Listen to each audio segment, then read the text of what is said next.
record dulu, permintaan dari para fans ya, untuk di-record, jadi saya record dulu.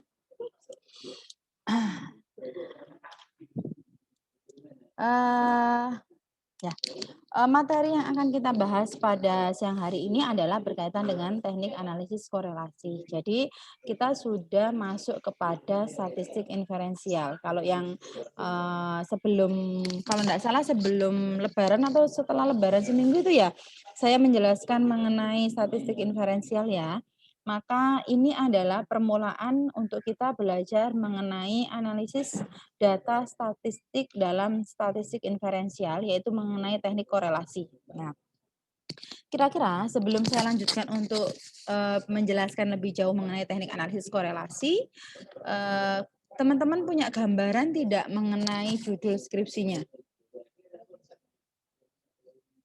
Ada yang sudah punya gambaran mengenai judul skripsi?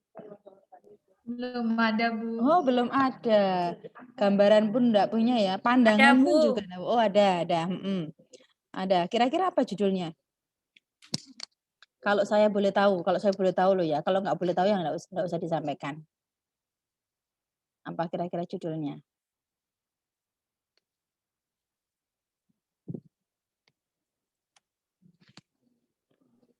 Pingin ini, Bu, pingin meneliti tentang apa? Anak usia dini yang kurang ini loh, Bu, kayak biasanya kan tunanetra, itu cara pengajarannya itu seperti apa, seperti itu. Oke, Intinya seperti itu sih, Bu. satuan pendidikannya di anak usia dini ya. Saya tekankan lagi gitu ya, nanti jangan sampai kita salah mengambil tempat penelitian atau salah mengambil satuan pendidikan ya. Sebenarnya karena nanti memang prospeknya kan teman-teman semua ini kan nanti sebagai peneliti pemula ya. Cuman ada batasannya bahwa untuk khusus yang prodinya PAI, maka diharapkan untuk skripsinya nanti adalah berada di satuan yang madrasah aliyah atau sekolah menengah pertama. Nah, itu levelnya.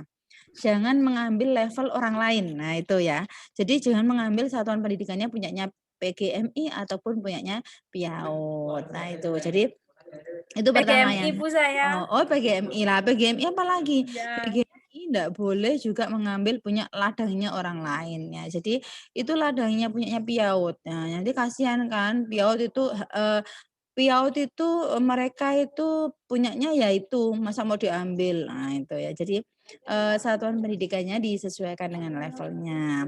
Tapi kalau dengan judul seperti itu mungkin nanti bisa dikembangkan. Oh, kira-kira kalau dibawa ke PGMI kira-kira bisa tidak? Nah, itu. Nah, itu. Jadi itu konsepnya kalau teman-teman nanti mau mencari pandangan judulnya. Nah, apalagi sekarang ini kan sudah pendaftaran PPL ya. Nah, jadi nanti teman-teman harapan saya adalah pada saat teman-teman PPL nanti sudah punya gambaran. Oh, nanti saya tuh maunya skripsinya itu seperti ini. Terus tempat penelitiannya di sini. Kalau bisa pada saat PPL itu nanti nggak apa-apa langsung mencari data aja. Biar cepat. Nah, itu. Biar selesainya tambah cepat ya itu. Itu gambaran saya. Nah, sekarang saya kaitkan dengan materi Bu. Apa sih hubungannya dengan materi ini mengenai teknik analisis korelasi? Nah, ini saya kaitkan. Jadi, kalau kita membahas mengenai teknik analisis korelasi, kalau teman-teman menjumpai seperti judul-judul skripsi yang berbunyi hubungan antara minat belajar dengan motivasi belajar, korelasi antara hasil belajar fikih dengan hasil belajar bahasa Arab. Nah, pokoknya kalau ada judul-judul yang ada kaitannya depannya ada tulisannya hubungan, korelasi, ya itu adalah merupakan salah satu bentuk dari teknik analisis data dalam bentuk korelasi. Nah, yang nanti akan kita bahas pada siang hari ini ya.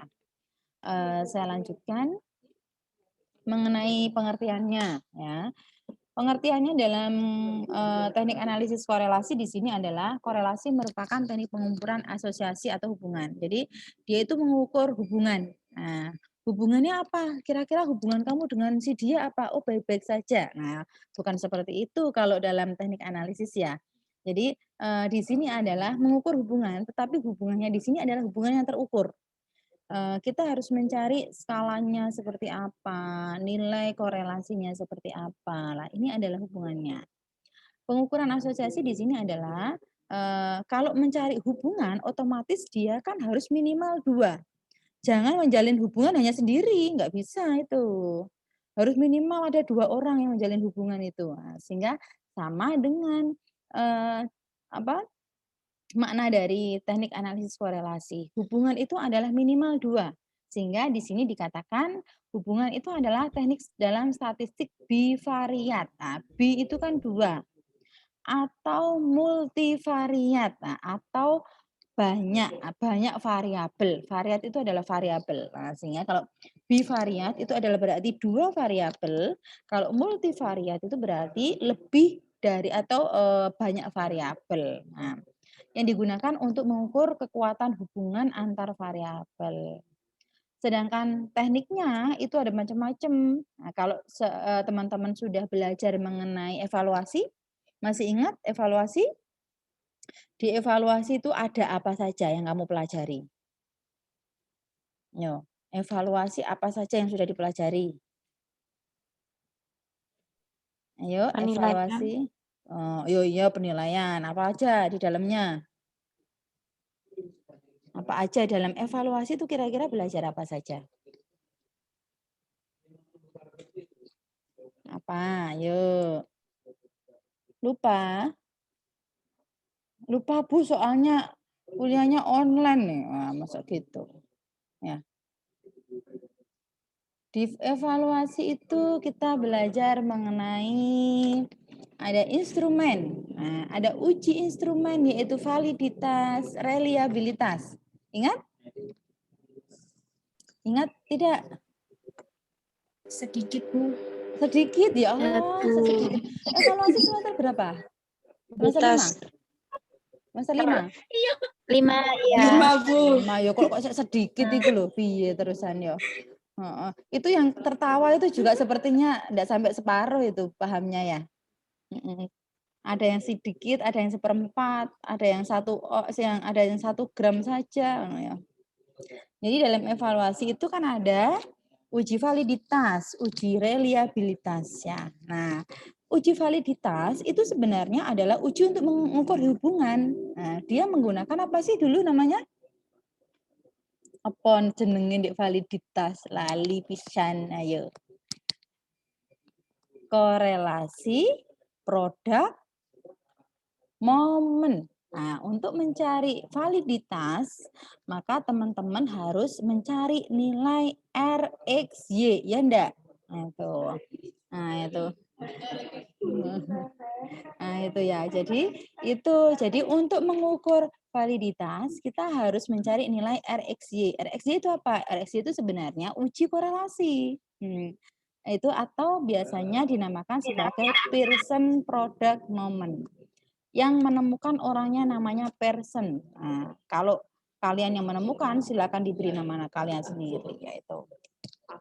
Terus ada Spearman rank, ada Kendall-Tau chi-square, ada P coefficient, Goodman, Kruskal, Samar-Wilson, ada masih banyak lagi seperti Wilcoxon itu juga bisa.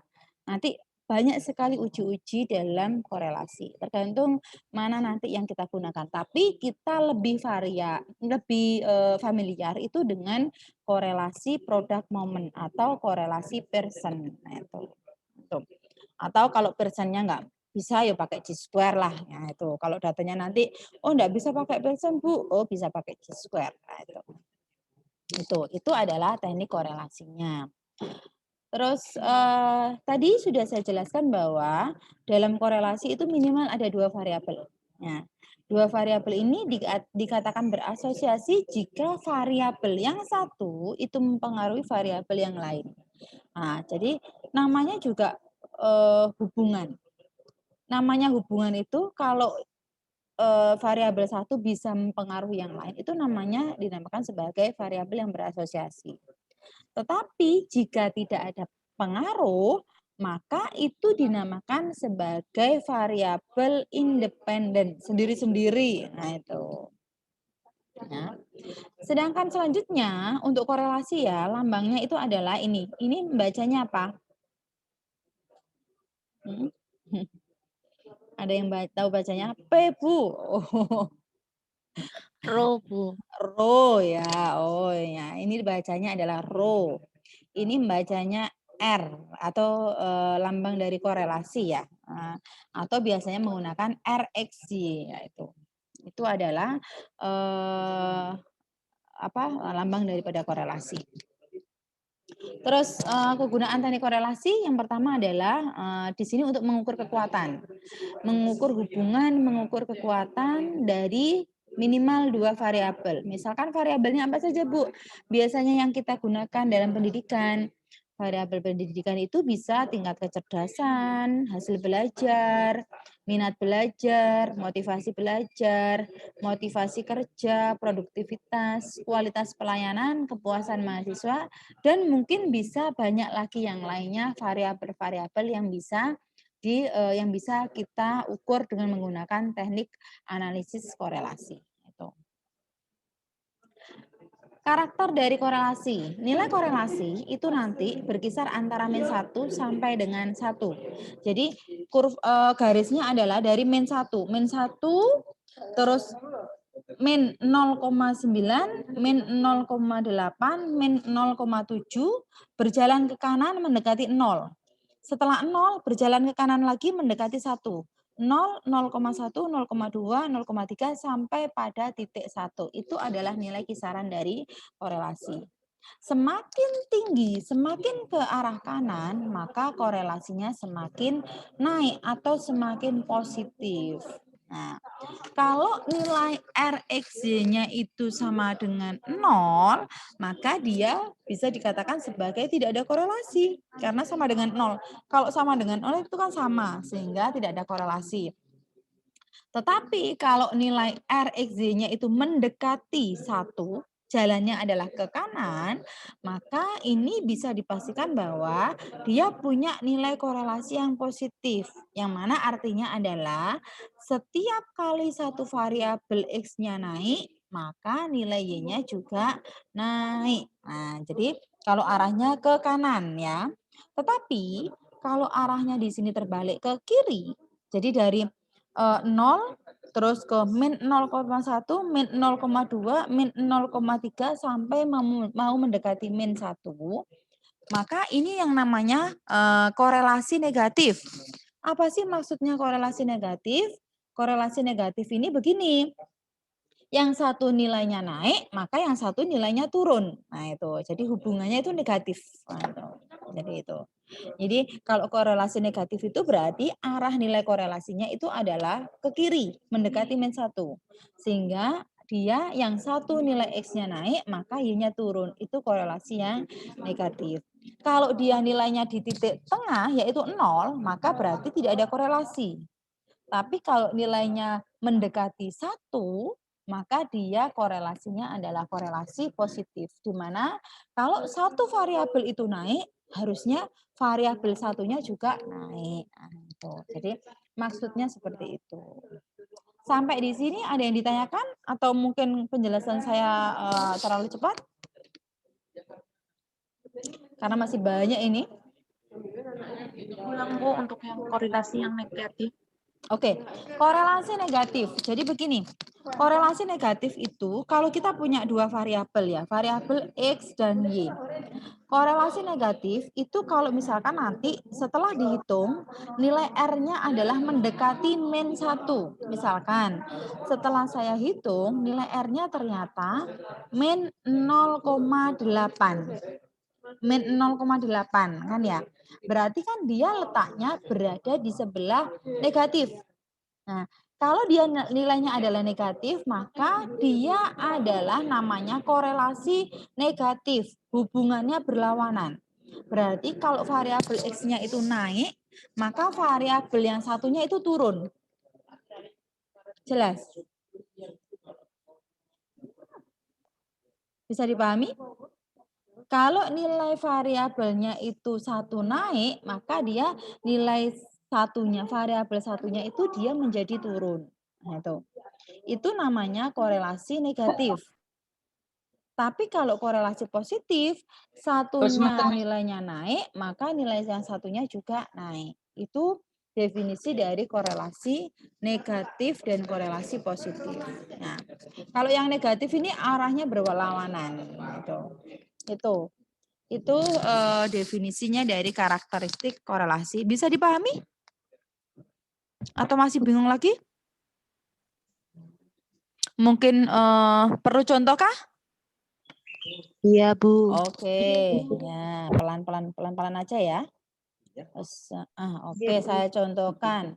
Langsung saya ambil data di SPSS. Ini ya. Yang dimaksud korelasi positif itu adalah, nah, kalau dia misalkan begini ya. Coba teman-teman lihat 3 data ini. Data 50, 45, 55. Ya. Data 50 ya. 50, 45, 55. Dari 45 ke 55. Setiap nilai X-nya naik sebanyak 5, maka Y-nya juga naik. Iya enggak? Nilai Y-nya pasti naik. Awalnya X-nya kan 45. Kelihatan ya? Kelihatan, Bu. Oh ya. Awalnya Y-nya saya perlu diperlebar? Apa cukup? Cukup. Cukup. Oke. Oke, sip kalau cukup. Sebentar. Ini. Kita lihat datanya ya. Saya lihatkan ke sini. Nah, saya punya data. Nilai X-nya awalnya 45. Kalau X-nya 45, nilainya 60. Kalau X-nya saya naikkan jadi 55, kalau dia korelasi positif, maka nilainya Y-nya harusnya di atas 60.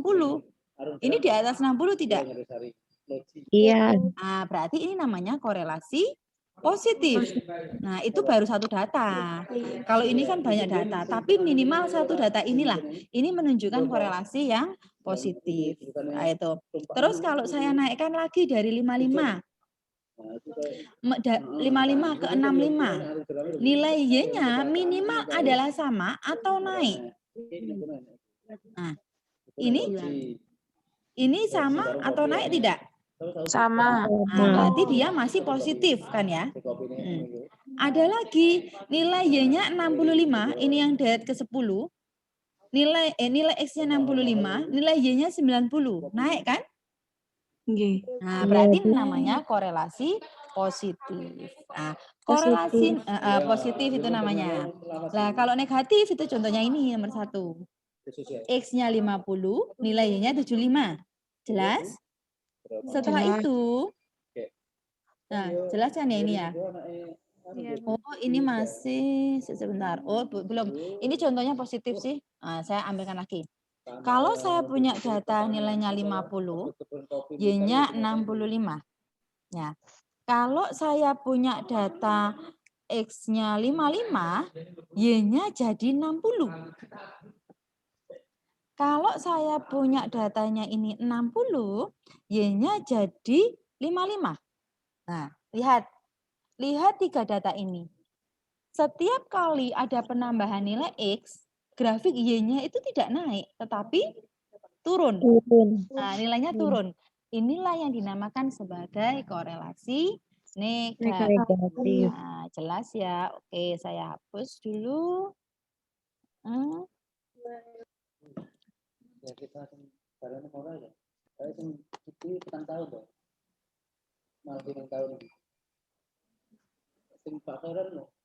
Oke, sekarang karakteristik korelasi lah tadi ya. Jadi kalau korelasi linear positif, maka dia kurvanya begini, arah kurvanya. Ini nilai awal di sini sampai ke sana. Nah, itu. Dari ke sini sampai maksimal. Jadi grafiknya adalah naik. Sedangkan kalau dia korelasi negatif, awalnya nilainya tinggi. Setelah itu Nah, nilainya adalah rendah. Ini adalah namanya korelasi negatif. Nah, lah yang ada yang tidak korelasi gimana, Bu?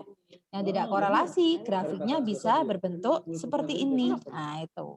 Ya, jadi bisa berbentuk seperti ini atau mungkin grafiknya bisa berbentuk stagnan. Nah, itu adalah atau konstan ya. Itu adalah nilai korelasi data yang tidak berkorelasi.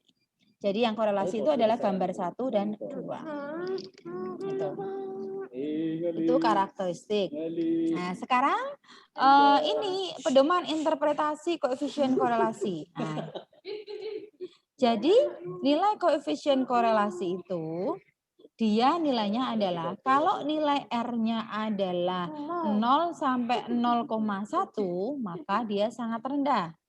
0,2 sampai 0,399 maka dia rendah. 0,4 sampai 0,599 dia sedang. 0,6 sampai 0,7 maka dia kuat. Sedangkan kalau 0,8 sampai 1 nilainya adalah sangat kuat. Ini saya ambil dari punyanya Sugiono tahun 2013. Itu adalah koefisien untuk korelasi. Jadi untuk menginterpretasikan korelasi. Gitu. Terus signifikansi korelasi ya. Jadi signifikansi korelasi atau probabilitas atau taraf nyata alfa memberikan gambaran mengenai bagaimana hasil penelitian mempunyai peluang untuk benar. Jadi begini, ketika kita sudah dapat nilai RXY, ketika datanya itu sudah menunjukkan ada korelasi, maka perlu dilakukan uji lanjut. Kira-kira korelasinya ini signifikan apa enggak? Nah, itu. Korelasinya signifikan apa enggak? Oleh karena itu, perlu diuji lanjut. Nah, diuji lanjut di sini adalah dengan menggunakan uji signifikansi korelasi menggunakan rumus uji T kalau sampelnya kurang dari 30 atau kan menggunakan uji Z kalau sampelnya lebih dari 30.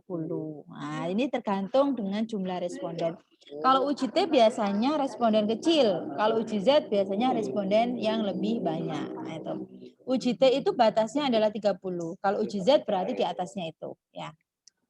Jadi kalau kamu penelitian, ketika kalian penelitian, kalian menggunakan sampel siswanya adalah 30 untuk mengukur korelasi. Setelah hasil dari analisisnya kalian itu adalah ada korelasi, maka bisa diuji lanjut. Kalau menggunakan manual, menggunakan uji lanjut. Nah, sedangkan kalau menggunakan nilai signifikansi SPSS itu tidak perlu menggunakan uji lanjut karena sekali kita analisis sudah kelihatan apakah dia signifikan apa enggak. Nah, itu. Nah, jadi itu. Jadi kalau menggunakan manual, kita menggunakan uji lanjutnya adalah uji T ataupun uji Z. Bu, pada posisi mana kita menggunakan uji T dan pada posisi mana kita menggunakan uji Z? Itu tergantung kepada respondennya kalian. Kalau jumlah responden atau sampel kalian adalah 30, maka kalian menggunakan uji T. Tapi kalau sudah di atas 30, maka harus menggunakan uji Z. Karena uji T tidak bisa mengukur sampel besar. Dia tidak valid untuk mengukur sampel besar. Nah, itu signifikansi korelasi dalam uji lanjutnya. Setelah itu kita juga bisa mengetahui kira-kira ya variabel ini itu mempengaruhi variabel yang lain atau hubungan variabel ini dengan variabel yang lain itu berapa persen sih? Dia memberikan kontribusi berapa persen? Nah, maka di sini kita menentukannya dengan menggunakan koefisien determinasi. Nah, koefisien determinasi ini adalah lanjutannya dari uji korelasi. Nah, setelah kita menggunakan nilai korelasi, maka kita akan dapatkan nilai R. Nah, R di sini adalah misalkan saya dapat nilai R adalah 0,3. Setelah itu, maka saya harus menentukan koefisien koefisien determinasi. Nah, atau biasanya orang mengatakan bahwa dia adalah merupakan koefisien proporsi. Nah, itu sama saja. Maka di sini nilai untuk prosentasenya adalah nilai R-nya tadi yang sudah didapatkan dikuadratkan. R square atau biasanya namanya adalah R square dikalikan dengan 100%. Maka inilah yang menentukan seberapa besar dia memberikan kontribusinya. Dia berpengaruh pada variabel yang lain itu berapa persen. Misalkan R-nya adalah 0,3. Maka dari rumus R kuadrat dikalikan 100%, R kuadrat 0,3 kuadrat itu kan 0,09. Dikalikan 100% berarti jadi 9%. Sehingga kalau misalkan gini ya, adakah hubungan antara kecantikan dengan kepandaian? Nah, apakah orang yang cantik itu pasti pandai? Apakah orang apakah orang yang tidak cantik itu pasti tidak pandai? Lah, misalkan seperti ini. Di sini 9% bahwa kepandaian dapat dilihat itu dari kecantikan. Sedangkan 91% dari aspek yang lainnya. Lah itu. Jadi nilai yang dikontribusikan hanya 9% saja dari kecantikan itu untuk kepandaian seseorang. Nah, 91% itu dari yang lain.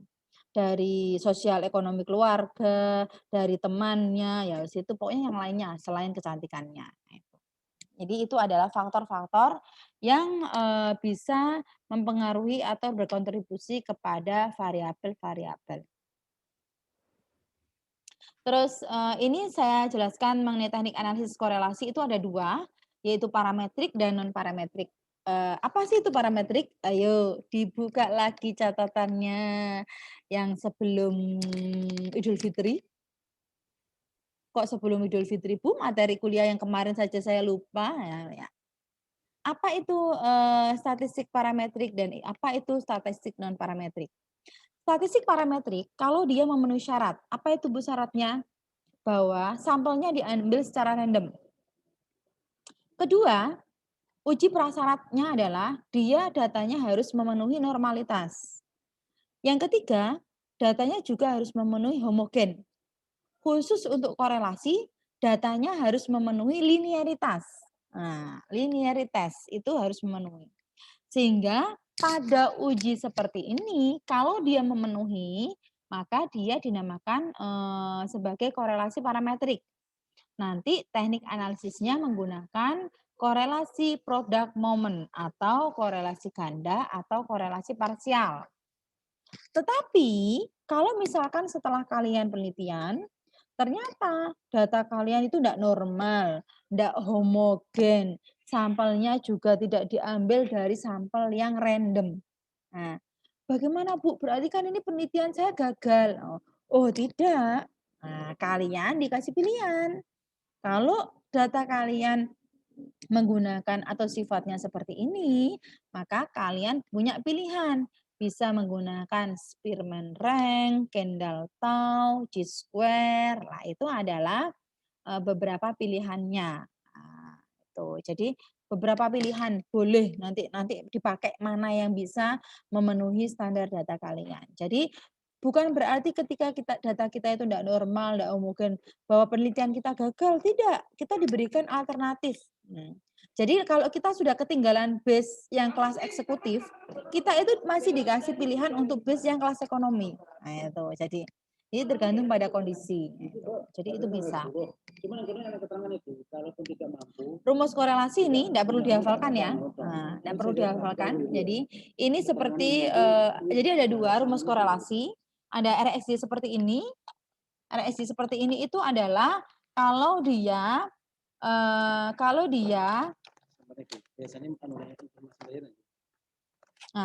RSJ seperti ini itu adalah kalau kita menilainya itu adalah dari skor rata-ratanya. Nah, jadi di sini kan ada sigma XY, sigma X kuadrat, sigma Y kuadrat, di mana X besar ini menyatakan bahwa nilai X dikurangi X bar, nilai X dikurangi rata-rata. Nah, itu. Sigma nilai Y berarti Y dikurangi Y bar, Y dikurangi Y rata-rata. Dengan nilai XY adalah skor rata-rata dari X. Nah, itu adalah nilai korelasi yang pertama. Nilai korelasi yang kedua ini yang sering dipakai. Nah, apalagi kalau teman-teman sudah mengikuti mata kuliah evaluasi hasil belajar. Pasti yang dipakai itu adalah ini. Yang dipakai itu adalah ini. N dikali sigma XY dikurangi sigma X dikali sigma Y. Nah, ini adalah nilai dalam koefisien korelasi menggunakan Pearson product moment, atau biasanya kalian juga sebentar, atau kalian menggunakan pada saat evaluasi kalian menghitung validitas. Bu, validitas dulu saya menggunakan SPSS. Oh iya, boleh. Ya, jadi ini perhitungan manualnya. Saya nanti akan memberikan dua alternatif, manual dan SPSS. Karena kalau saya langsung memberikan SPSS itu kayaknya kurang sreg ya. Jadi saya tampilkan dulu manualnya. Nanti teman-teman silakan memilih. Ada yang milih, Bu, saya kok lebih enjoy pakai manual. Oke, silakan lanjut. Yang satunya bilang, Bu, saya lebih enjoy pakai SPSS. Boleh juga. Nah, itu. Jadi ini. Jadi ini dia adalah nilai validitasnya atau korelasi Pearsonnya. Nah, kalau di sini ini bukan nilai rata-rata, tetapi nilai X-nya itu sendiri. Nah, jadi dia adalah menggunakan nilai X-nya itu sendiri. Saya berikan contohnya habis ini. Nah, biasanya ini sama terkait. Oh, bentar, mana ya kok nggak bisa? Oke. Nah, sekarang kriteria pengujian hipotesis asosiatif menurut Sugiono itu sebagai berikut. Jika R hitung lebih besar daripada R tabel, teman-teman bisa melihat materi pada saat statistik inferensial. Pada saat R hitung lebih dari R tabel, maka H0 atau H1 diterima. Berarti ini mengindikasikan ada hubungan kalau dia lebih besar. Kalau R hitung kalau R hitung lebih dari R tabel itu kan dia kan statusnya itu ini saya salah sebentar. Saya salah. Saya benarkan sekalian ya.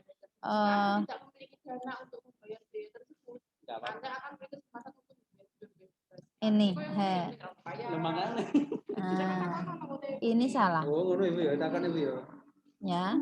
Jadi ini tuh harusnya R tabel. Nah, gini. Tapi nanti duit. Nah, ini loh. Jika R hitung kurang dari R tabel, maka H0-nya diterima atau H1 ditolak. Berarti kalau kondisi seperti ini, maka hasil dari analisis kalian itu adalah tidak ada hubungan. Nah, itu. Jadi kalau R hitung lebih dari R tabel, maka ada hubungan. Kalau R hitung kurang dari R tabel, tidak ada hubungan. Bu, yang dimaksud R hitung mana? Nah, R hitung itu ini. Yang kita hitung secara manual ini, R hitung. Nah, sekarang kalau R tabel mana, Bu? Nah, R tabel, teman-teman harus melihat yang ada di tabelnya. Sebentar. Ini. Oh, saya taruh di belakang ternyata. Jadi kalau teman-teman punya buku statistik ya, atau cari aja di Mbak Google wis pokoknya. Kalian klik itu nilai R tabel. Nah, nanti akan muncul. Munculnya seperti ini, ada signifikansi yang 5%, ada yang 1%. Bagaimana cara bacanya? Nah, di sini kalau kita pada lembaga pendidikan, kita menggunakan level 5%.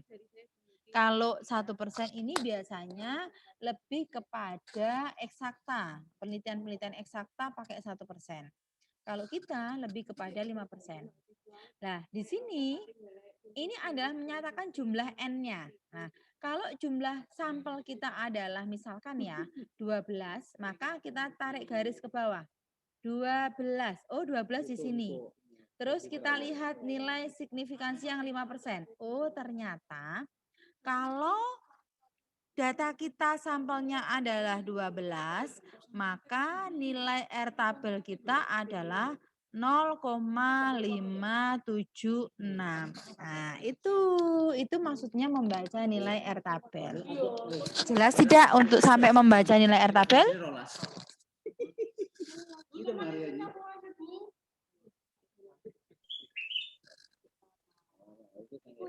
Silakan. Kalau ada yang ditanyakan sampai pada nilai R tabel. Untuk cara bacanya gimana? Tabelnya ya, bisa. R tabelnya kelihatan ini ya. Ya Bu, kelihatan. Jadi kita lihat jumlah sampel kita. N ini menyatakan jumlah sampel. Kalau misalkan ya, jumlah sampel penelitian kita adalah 10, maka kita tarik garis sampai di angka 10. Ya kan? Ini 10 kan? Setelah itu kita tarik garis ke kanan. Di level 10, di nilai 10 ke kanan ini adalah 0,632. Maka ini adalah nilai R tabel untuk 10 sampel. Nah, itu caranya. Jelas? Gitu. Iya. Terima kasih Bu. Oke, sama-sama. Oke, kita kembali lagi ya. Nah, masih banyak ini. Nah, jadi kalau R hitungnya lebih dari R tabel, maka H0 ditolak. Sehingga H1 diterima. Maka kesimpulannya dari nilai ini adalah bahwa ada hubungan antara variabel 1 dan variabel 2. Tapi kalau R hitungnya itu kurang dari R tabel, maka tidak ada hubungan. Nah, itu. Itu ya. Terus uji signifikansinya menggunakan ini ya, menggunakan nilai uji T. Menggunakan nilai uji T. Menggunakan T hitung. Mohon dimatikan ya, yang masih mohon di-mute ya. Mohon di-mute untuk teman-teman yang lain ya. Udah aku bagi ya, Sopan. Halo, Itu halo. iya, siapa itu ya? Bisa di-mute ya. Ini teman-teman. Iya. Terus untuk T hitung, nah sekarang. Tadi kan kalau kita sudah dapat nilai R-nya secara manual ya, maka kita harus melakukan uji lanjut. Loh Bu, kalau misalkan sudah dihitung manual itu enggak sampai di situ. Oh tidak, manual. Nah, kalau manual, kalau sudah ada hasilnya bahwa dia punya hubungan, harus ditelusuri itu. Hubungannya signifikan apa enggak? Oh, ya. Jadi hubungannya kalau signifikan, ya, dia kalau misalkan ada hubungan harus dilihat signifikansinya. Uji signifikansinya itu menggunakan uji T hitung, yang mana T hitung itu rumusnya menggunakan seperti ini. T hitung sama dengan akar dari R tadi yang kita dapatkan nilai korelasi dikalinya R dikali akar N dikurangi 2. N itu adalah jumlah responden atau sampelnya. Dibagi akar dari 1 min R kuadrat. Nah, R ini adalah korelasinya, sehingga ketika kita menggunakan uji lanjutnya, kita kan R-nya sudah tahu, N-nya juga sudah tahu, maka nanti akan muncul T hitung. Nah, T hitung nanti juga nilainya akan dibandingkan dengan T tabel. Nah, jadi maka di sini maka H0 ditolak. Nah, kalau di sini ya, T hitung lebih dari T tabel maka bisa dinyatakan sebagai signifikan. Tapi kalau T hitung kurang dari T tabel, maka dia bisa dinyatakan sebagai tidak signifikan. Nah, nanti cara bacanya untuk T tabel bagaimana, Bu? Sama dengan membaca tadi R tabel. Cuman bedanya dalam T tabel itu yang dilihat adalah DK, derajat bebas. Derajat bebasnya bagaimana, Bu? Derajat bebasnya adalah N dikurangi 2. 2 ini adalah menyatakan bivariatnya, variabel. Kalau nanti kita menggunakan 3 variabel, maka di sini juga harus 3. Nah, itu namanya T tabel ya. Sehingga di sini adalah yang dinyatakan adalah bukan N-nya. Kalau tadi tabel korelasi itu kan N. Kalau tabel T tabel itu dia menggunakan DK atau DB. Nah, saya lihatkan dulu ya. Kebetulan saya belum download untuk yang T tabel. Saya coba lihatkan dulu. Oke. Biar teman-teman tahu juga. Nilai Nilai T tabel. Cari aja di sini, nanti pasti ada. Loh kan, banyak sekali kan ini teman-teman. Loh, jadi sekarang apa sih yang enggak ada di internet itu? Ada semua. Kalau saya, mana ya?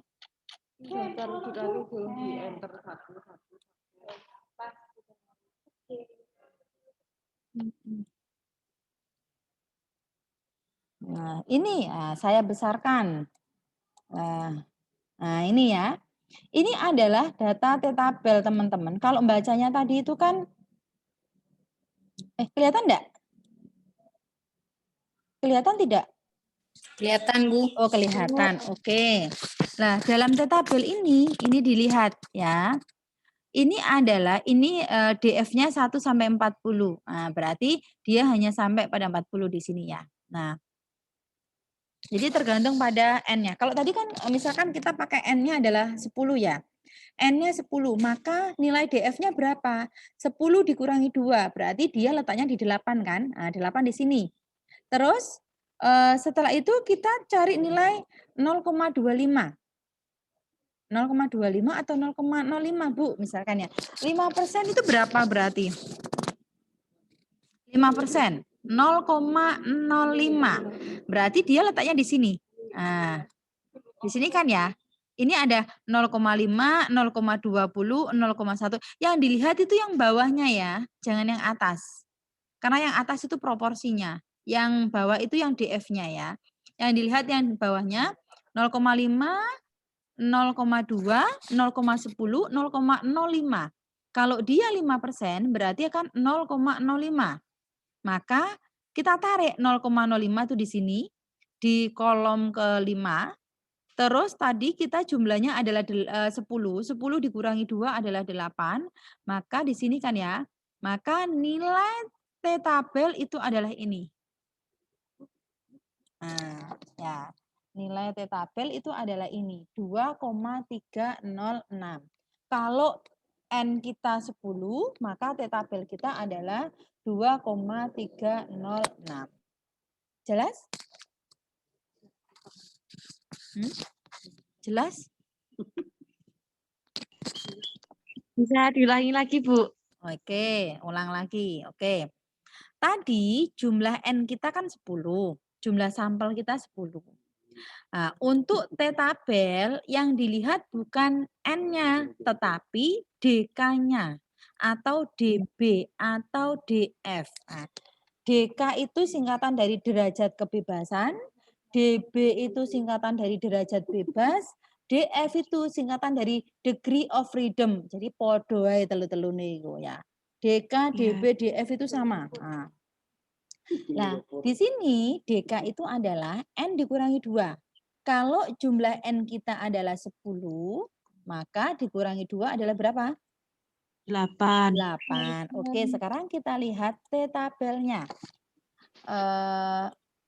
T-tabelnya ya. Nah, ini. Saya besarkan untuk yang nilainya DF. Nah, sekarang kita lihat, ini kan DF. Nah, berarti yang ke bawah ini adalah nilai DF. Jelas? Iya, Bu. Nah, terus ini kan ada nilai PR, ada nilai 0,5 gini ya. Yang dilihat teman-teman itu adalah yang bawah. Karena yang atas itu adalah proporsinya.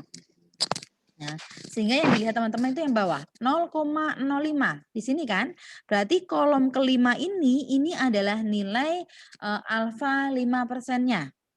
Nah, sekarang kita lihat dari 8 jalan ke kanan, sebelah kanan ya, jalan ke sebelah kanan, muncullah di sini DF-nya adalah 2,306. Jadi pertemuan antara 0,05 dengan DF8 itu bertemu di titik 2,305. Jelas? Jelas, Bu. Oke, jelas. Alhamdulillah jelas. Saya lanjutkan lagi ya. Oke. Ya. Oke, ini ya. Sekarang tadi saya kan sudah menyatakan bahwa nilai koefisien penentu atau biasanya dinamakan sebagai koefisien determinasi atau koefisien penentu atau koefisien prosentase, sama saja di situ. KP di sini adalah R square dikalikan 100%. Jadi ini untuk menghitung seberapa banyak sih kontribusi mereka. Nah, kalau satu dinamakan utuh itu kan 100%. Kalau ada dua variabel, variabel satu berhubungan dengan variabel yang lain. Kira-kira kontribusi variabel satu itu berapa persen untuk variabel satunya? Variabel X dan variabel Y. Kontribusi dari variabel X ke variabel Y itu berapa persen? Apakah bisa 100%? Apakah 50%? Apakah 30%? Nah, ini untuk menghitung nilai penentunya, KP-nya, koefisien presentasenya, atau koefisien penentu, atau koefisien determinasi, sama saja.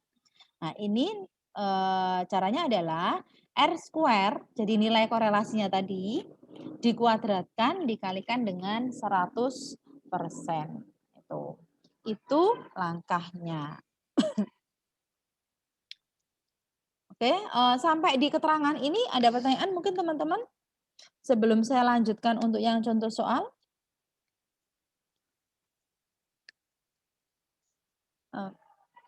Ada pertanyaan? Saya minum dulu ya, mumpung tidak puasa. Iya, Bu, silakan.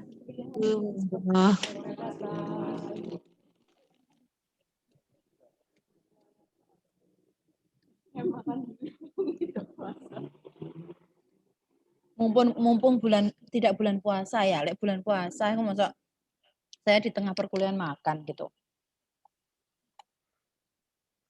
Oke, kalau sudah saya lanjutkan. Sekarang teman-teman, saya sudah menyiapkan SPSS, cuman saya gimana ya, tidak puas kalau langsung ke SPSS. Jadi saya tampilkan manualnya dulu. Nanti endingnya saya serahkan pada teman-teman. Mau menggunakan SPSS monggo, mau menggunakan manual juga monggo. Yang penting kita pertama lihat terlebih dahulu aja caranya seperti apa, tahapannya seperti apa. Nanti silakan teman-teman yang memutuskannya. Di sini, seorang peneliti akan melakukan penelitian tentang hubungan tingkat kecerdasan dengan hasil belajar mahasiswa pada mata kuliah statistik. Dengan data yang diperoleh adalah sebagai berikut. Tingkat kecerdasan di sini saya berikan variabel X. Sedangkan data hasil belajar saya berikan variabel Y. Di mana datanya ini tersebar ada 50, 45, 55, 65, 43, 60, 56, 50, 42, 50, 60, dan 65. Dan untuk hasil belajar ada sebaran 75, 60, 85, 85, 70, 80, 90, 80, 65, 65, 80, dan 90. Dari data ini, peneliti itu ingin tahu, yang pertama, seberapa besar hubungan variabel X terhadap Y. Yang kedua, berapakah sumbangan atau kontribusi variabel X terhadap Y. Yang ketiga, silakan dibuktikan apakah ada hubungan yang signifikan antara variabel X dengan variabel Y. Nah, sebenarnya ini kalau dimasukkan SPSS itu 5 menit jadi. 5 menit jadi ini. Cuman kan kita harus tahu ini kalau tadi sudah ada rumus-rumusnya, harusnya seperti apa sih untuk mengukur nilai-nilai ini ya. Maka saya berikan gambarannya. Tahapan yang pertama dari teman-teman itu adalah menentukan hipotesis penelitian terlebih dahulu. Ya. Menentukan hipotesis penelitian. Berarti di sini hipotesisnya ada 2. Yang pertama H0. H0 itu adalah hipotesis nihil. Nah, kalau nihil kan berarti 0 ya. Berarti tidak ada hubungan karena nihil. Jadi H0 nihil, tidak ada hubungan. Nah, sehingga di situ bunyinya adalah tidak ada hubungan yang signifikan antara tingkat kecerdasan dengan hasil belajar mahasiswa mata kuliah statistik. Jelas untuk H0-nya? Jelas, Bu. Oke. Jelas, Bu. Sedangkan HA atau H1 adalah hipotesis alternatif. Nah, Kalau H0-nya tidak ada hubungan, lawannya apa? Lawannya adalah ada hubungan yang signifikan antara tingkat kecerdasan dengan hasil belajar mahasiswa mata kuliah statistik. Nah, itu adalah H0-nya. Berarti hipotesis dalam penelitian tersebut sudah ditentukan. Setelah kita menentukan hipotesisnya, ini kan hipotesis dalam bentuk deskripsi ya. Bagaimana sih Bu hipotesis dalam bentuk statistiknya? Nah, hipotesis dalam bentuk statistik itu seperti ini. H0 itu berarti RXY sama dengan 0. HA berarti RXY tidak sama dengan 0. Statistiknya bunyinya seperti ini. Oke. Terus kita minta bantuan. Data kita itu tadi sudah saya sebarkan. Jadi saya membuat ada 6 kolom, di mana tiap kolom ini sudah ada namanya. Ada nomor respondennya, responden 1 sampai responden 12.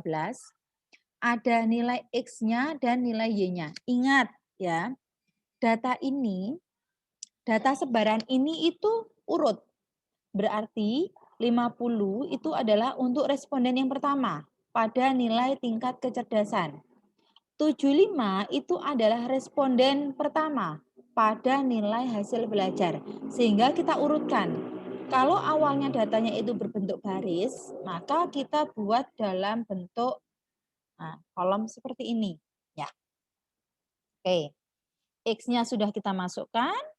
Y-nya sudah kita masukkan, sekarang kalkulator HP-nya dibuka ya. Nah, kalkulator HP-nya tinggal kita, karena kan ini sebenarnya sama seperti kita menghitung nilai validitas, sama persis, tidak ada perubahan, tidak ada perbedaan sama sekali. Dari sini terus kita tentukan X kuadratnya, berarti kan 50 kuadrat. 50 kuadrat jadi 2.500. 75 kuadrat jadi 5.625 sampai yang terakhir. Setelah itu kita kalikan nilai X dan Y. 50 dikali 75 hasilnya adalah 3.750 sampai ke bawah. Nah, kira-kira dari perhitungan ini ada yang ditanyakan tidak teman-teman? Tidak. Tidak. Paham ya? Paham, Nah, paham. Oke. Setelah itu baru kan kita sudah punya nilai-nilainya yang di bawah ini ya. Sigma X-nya ada 641, sigma Y-nya ada 925, sigma X kuadrat ada 34.949, sigma Y kuadrat ada 72.425, dan sigma XY ada 50.130. Sekarang kita masukkan ke rumus R square-nya tadi. Ya, ini kan rumusnya. N-nya adalah 12, sigma XY-nya. Nah, dilihatkan di tabel tadi. Sigma XY-nya itu ini loh, 50.130. Sama enggak? Oh, sama, ya kan? Sigma X-nya juga gitu, dilihatkan. Sigma X-nya mana? 641, sama enggak? Sama. Karena sama semua, dapatlah nilai RXY sama dengan 0,8065. Itu adalah nilai RXY. Nah, kita sudah dapatkan, ya kan? Nilai RXY, nilai R hitungnya adalah 0,8045. Nah, sekarang menguji hipotesis. Nah, hipotesis statistik kita kan tadi ini ya. Kriteria pengujiannya kan ini. Kalau R hitung lebih dari R tabel, maka dia H0 ditolak, H1 diterima atau ada hubungan. Kalau R hitung oh ini salah juga. Ini ngantuk ini. Nah, kalau R hitung kurang dari R tabel, maka dia H0-nya adalah diterima atau tidak ada hubungan. Sekarang kita bandingkan. Kita punya nilai R hitung adalah 0,8065. Ini ya tadi ya yang sudah kita hitung secara manual ya. Terus nilai R tabel. R tabelnya kita adalah karena ini menggunakan N12. N12 lah ini. N12 ini ya 0,576. Benar?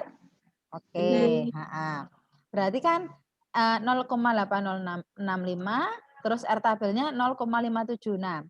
Dengan alfanya kita menggunakan 5% ya, tadi ya.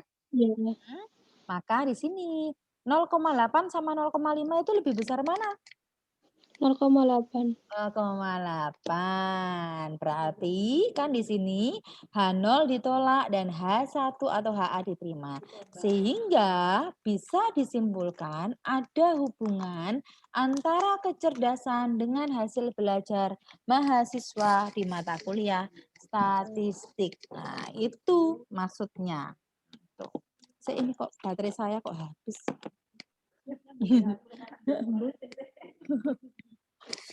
Gitu ya.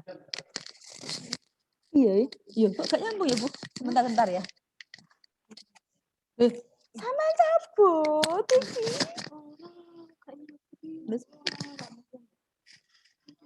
Loh, astagfirullahaladzim.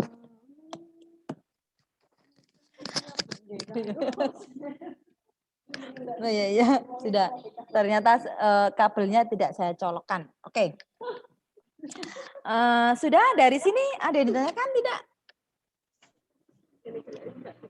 Ada yang ditanyakan perhitungan untuk nilai R sampai pada menguji hipotesis? Ada yang ditanyakan?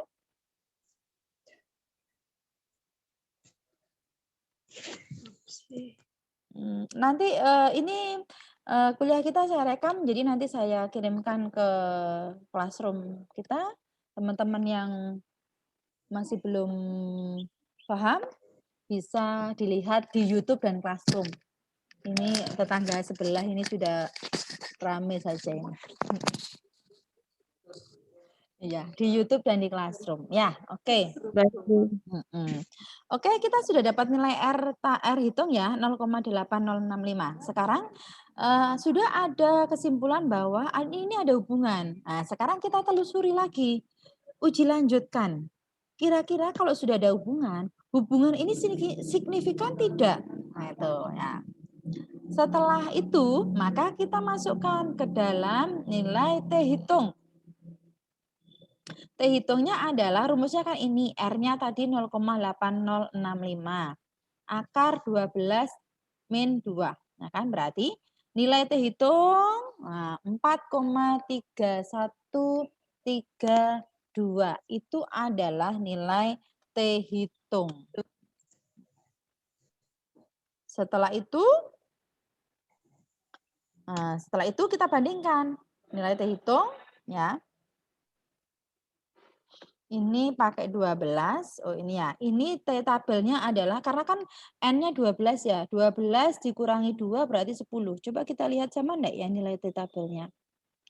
Atau saya yang sudah lupa cara membaca T tabel. 12. Oh iya ini.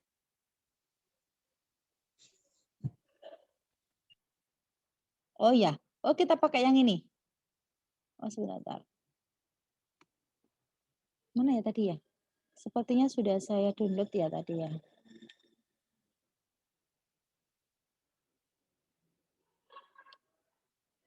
Sebentar. Oh dari sini aja, kok nggak ada.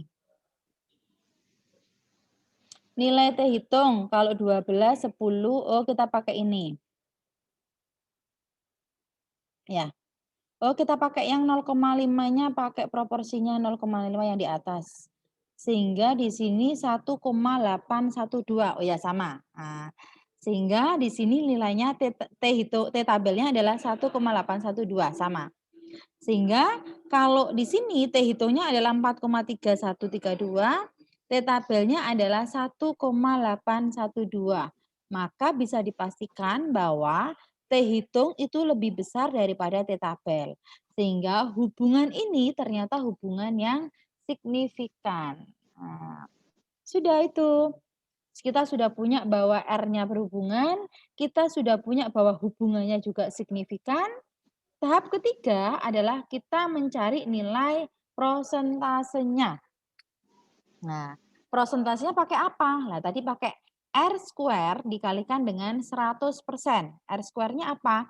0,8065 dikuadratkan dikalikan dengan 100%. Maka di sini akan muncul nilainya adalah 65,04%. Nah, ini adalah bahwa nilai tingkat kecerdasan itu memberikan kontribusi terhadap hasil belajar mahasiswa sebesar 65,04%.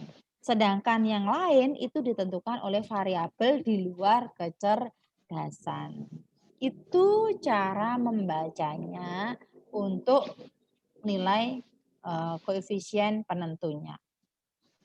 Sampai di sini ada yang ditanyakan?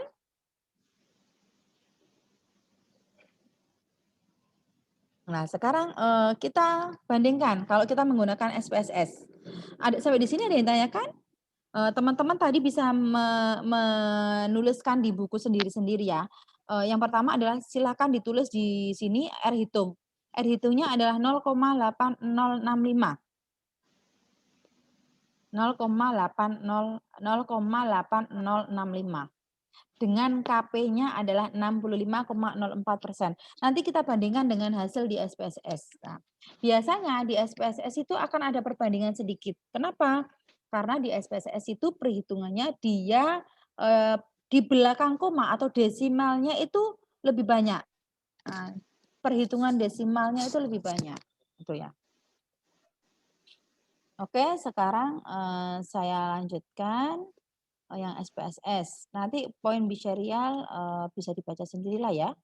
Sama contohnya. Nah, langsung saya pakai SPSS. Nah, contohnya dengan data yang sama seperti ini. Pakai SPSS saya menggunakan seperti ini. Ini sudah sama ya. Nilainya sudah sama. Terus dari contoh soal yang sama, kita akan menghitung 3 hal. Ya. Dari sini saya sudah membuat bahwa nilai X-nya ini adalah untuk kecerdasan, nilai Y-nya itu adalah nilai hasil belajarnya.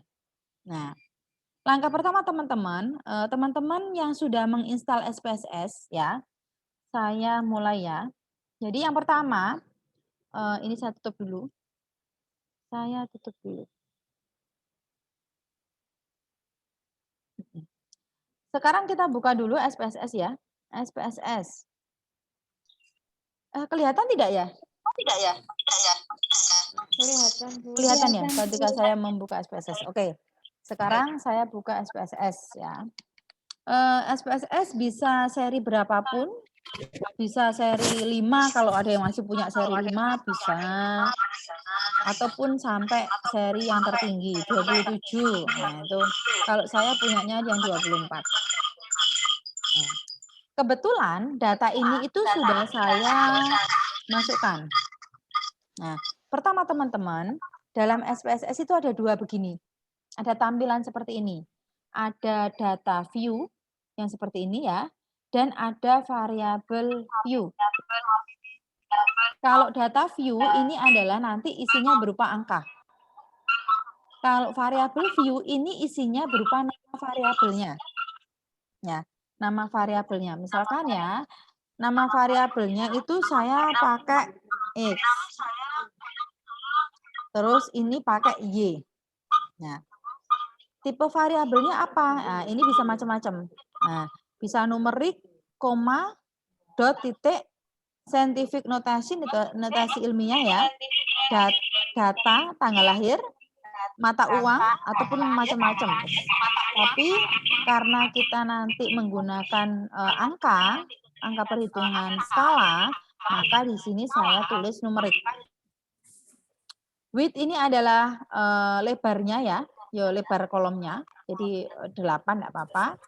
Desimal, kita pakai desimal apa enggak? Kalau misalkan kita pakai desimal 2 angka di belakang koma, berarti di sini. Kalau tidak, kalau mau ditambahi 4 angka di belakang koma, Bu, boleh ditambahi. Kalau nggak mau pakai juga bisa dikurangi, jadi 0. Loh.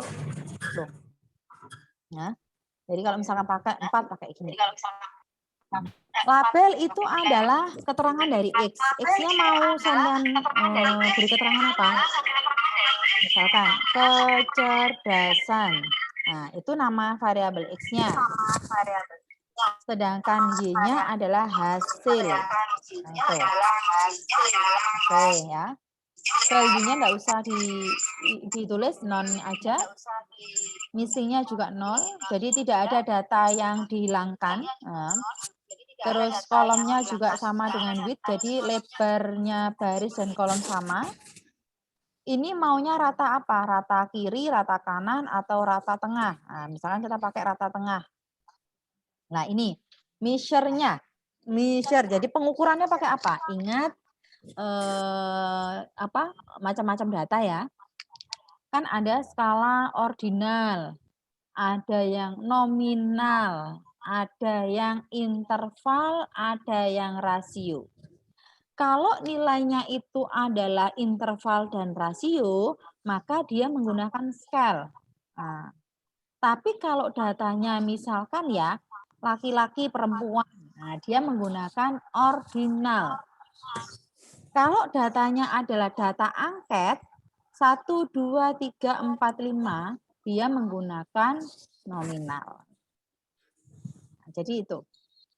Jadi masing-masing punya nilai sendiri-sendiri. Karena kalau di kita kan nanti datanya kan 60, 50 dan sebagainya, maka di sini adalah skal ya. Jadi itu adalah nilai measure-nya.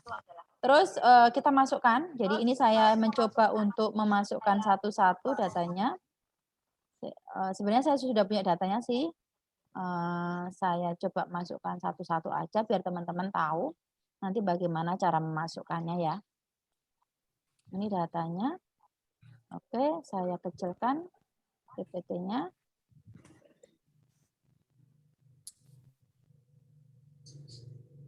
Hutan es batu. Terus di sini ya, saya masukkan datanya. Oke teman-teman, ini kan data kita ya, 50, 45. Nah, sekarang kita masukkan. 50, 45, terus 55, 65, 43, 60, masukkan biasa saja. 42. Oh ya, untuk yang SPSS itu tanda desimal tidak menggunakan koma, tapi titik. Sudah otomatis dia. Terus 50, 60, 65. Oh, masih kurang ya. Oh, saya kok menggunakan 10 saja ini ya. Kurang berarti ini. Bentar. Datanya kurang. Mana ya tadi contohnya? Oh, ini ya. Oh, masih ada 60, 80, 65, 90. Oh iya ini. Ini saya 60, 80, 65, 90. Nah, terus Y-nya saya masukkan juga nilai Y-nya.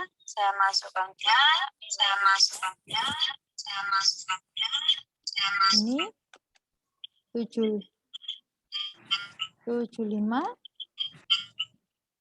60, 85, 85, 70, 80, 90, 80, 65, 80. Oke.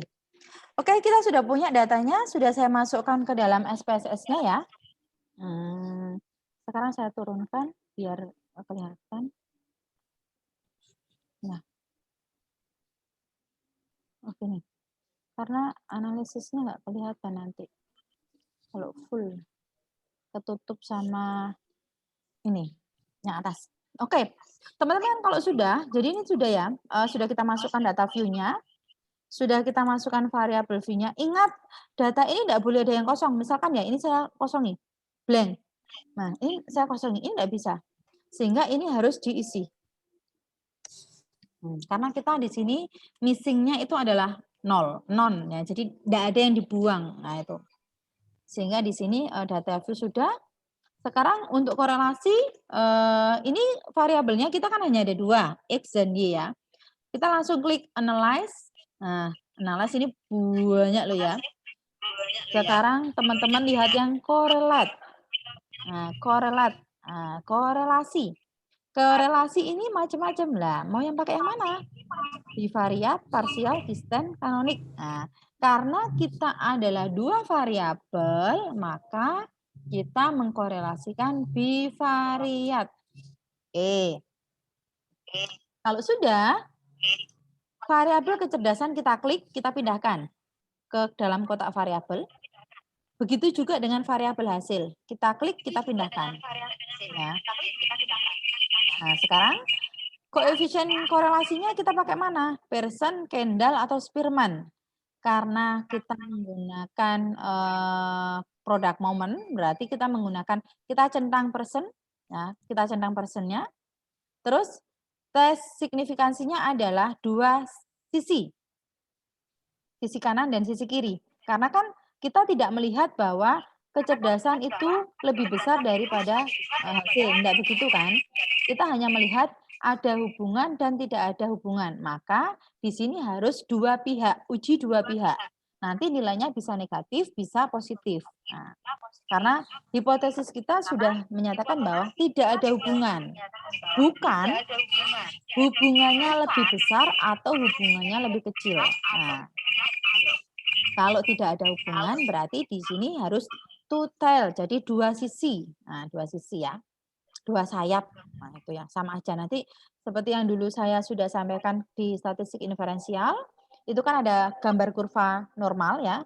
Nanti ada batasnya, ada yang kanan dan kiri. Nah, itu. Sudah? Optionnya, kita mau pakai apa? Teman-teman yang mau dicari apa sih? Nyari mean, median, modus? Iya apa enggak? Kalau misalkan nyari, oke, kita klik. Ya, kita continue. Stylenya pakai apa? Ini enggak perlu. Ya, bootstrap juga enggak perlu nilai bootstrap kita tampilkan. Ya, oke, sudah. Kalau sudah, klik oke. Keluar tidak ini hasil outputnya? Keluar, Bu. Oh, keluar. Keluar, Bu. Alhamdulillah kalau keluar ya. Nah, ini adalah nilai kecerdasan. Nah, nilai kecerdasan. Dengan kecerdasan adalah min-nya 55, standar deviasi adalah 8,72 ya. Terus ini nilai Pearson korelasi. Nah, jadi 0,322. Pearson korelasi 0,322. Nah, itu. Nah, ingat teman-teman, tadi kan kita menggunakan 4 angka di belakang koma ya. Ya. Kalau misalkan sebentar sih. Data.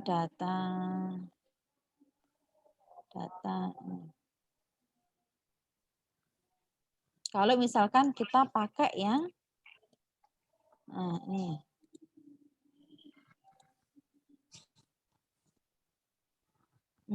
Nggak usah pakai desimal. Nanti kita bandingkan ya. Korrelat, bivariat, ini sudah kan ya?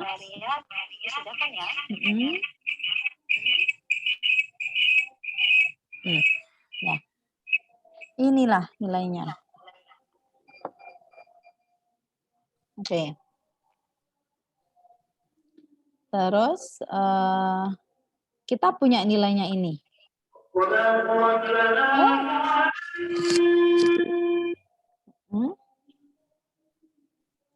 Sebentar, ini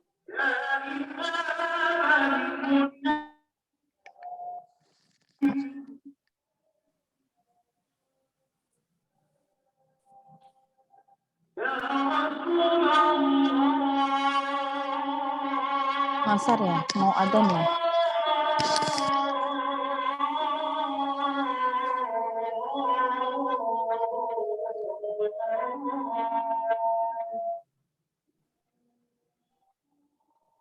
Sebentar ya.